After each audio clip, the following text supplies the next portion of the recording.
بس جہاں تک جماعت احمدیہ کا تعلق ہے، ہم ہمیشہ کے لیے امن اور محبت کی راہوں پر چلیں گے. ہمیں دنیا سے کوئی خوف نہیں، کیونکہ خدا کے بندے جو خدا کے ولی ہو جاتے ہیں ان کو دنیا کے خوفوں سے آزاد کیا جاتا ہے.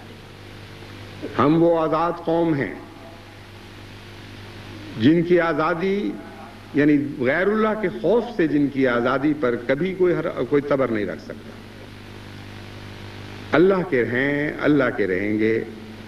اس دنیا میں بھی خدا کے ہیں، اس دنیا میں بھی خدا کے حضور حاضر ہوں گے. اس لیے ہم سے بہتر، ہم سے یقینی امن کی زندگی اور کسی کو نصیب نہیں ہو سکتی. خطرہ ہمیں اپنی ذات پر نہیں، اپنی ذات سے متعلق نہیں. خوف ہم نے اپنے اوپر نہیں. ہاں، بنی نوع انسان کے لیے خوف رکھتے ہیں، بنی نوع انسان کے لیے پریشان اور محزون رہتے ہیں، ان کے لیے دعائیں کرتے ہیں. بس آج ہم سب مل کر جو دعا کریں اس میں بنی نوع انسان کو ہلاکت سے بچانے کے لیے بطور خاص دعا کریں، اور اس سے بڑھ کر امت محمد مصطفیٰ صلی اللہ علیہ وآلہ وسلم کے لیے دعا کریں. بہت ہی دکھوں کا شکار ہو چکی ہے یہ امت. کوئی ایک ملک بھی تو ایسا نہیں جہاں مسلمانوں کا حال غیر نہ ہو چکا ہو. طرح طرح کے مصائب نازل ہو چکے اور طرح طرح کے مصائب منہ پھاڑے دیکھ رہے ہیں، اپنے وقت کی انتظار کر رہے ہیں. مشرق سے مغرب تک تمام مسلمان سلطنتوں میں بے امنی کی روح ہے، بے چینی ہے، بے قراری ہے. بعض مسلمان بھائی بعض دوسرے مسلمان بھائیوں سے لڑ رہے ہیں، بعض مسلمان ملک بعض دوسرے مسلمان ممالک سے لڑ رہے ہیں. ایک ہی نعرہ بلند کرنے والے، ایک ہی ملک کے باشندے ایک دوسرے کے قتل کر رہے ہیں، اور خدا اور محمد مصطفیٰ کے نام پر ایسا کیا جا رہا ہے. لبنان کے حالات آپ جانتے ہیں کتنے دردناک ہیں. کس طرح مسلمان کی آزادی کے علمبرداروں نے ایک دوسرے کا خون بہایا اور کوئی پشیمانی نہیں، کوئی احساس ندامت نہیں.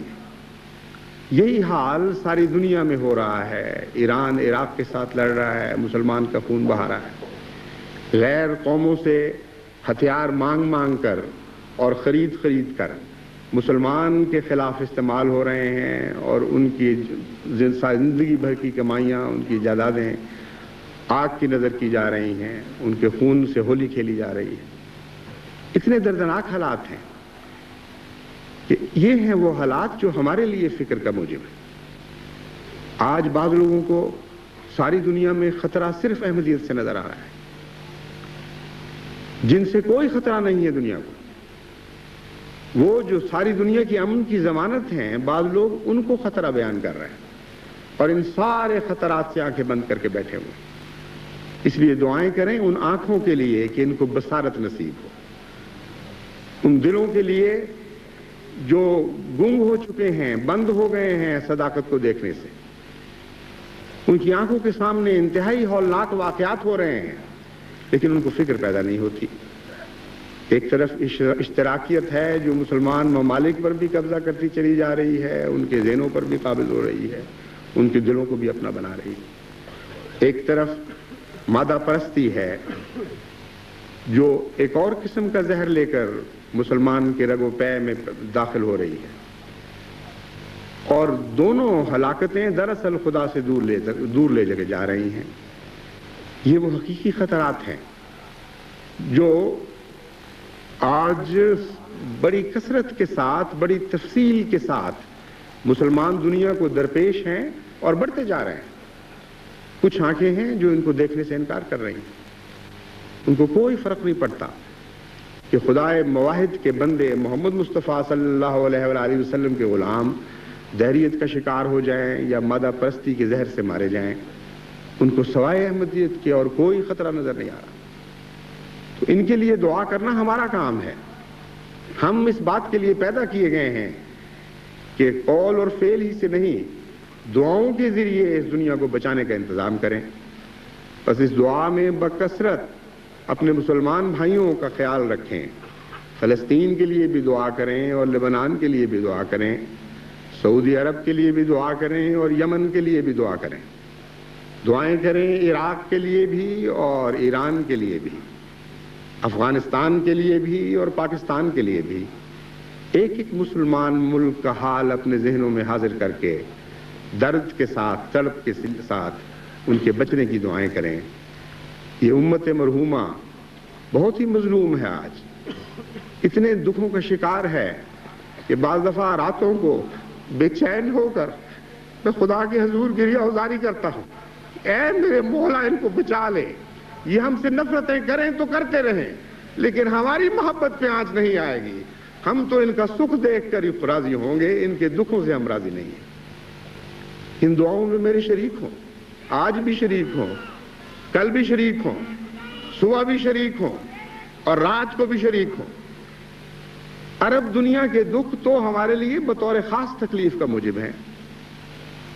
محسن اعظم ان لوگوں میں پیدا ہوا جس نے ہمیشہ کے لیے سارے زمانوں پر احسان فرمایا.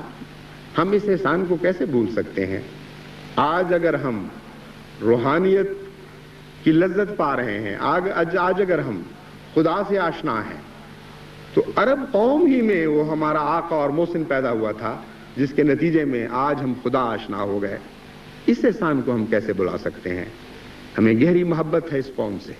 ان کے دکھ ہمارے دکھ ہیں، بلکہ یہ بھی ممکن ہے کہ ان کے دکھ ان سے بڑھ کر ہمارے دکھ ہیں. ان کے دکھ تو تقسیم ہو چکے ہیں.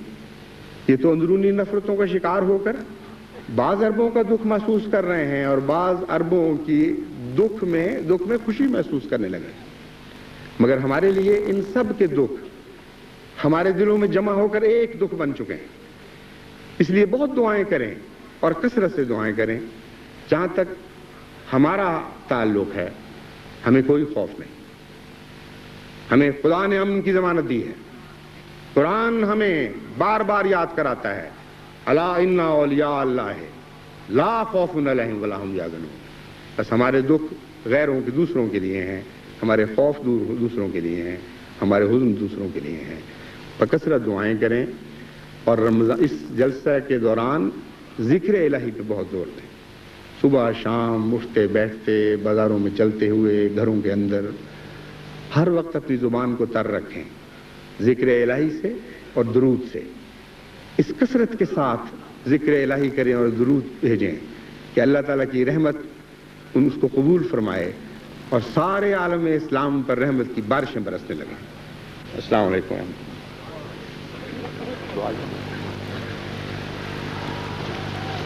امیر المومنین دعا کریں.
آمین. السلام علیکم.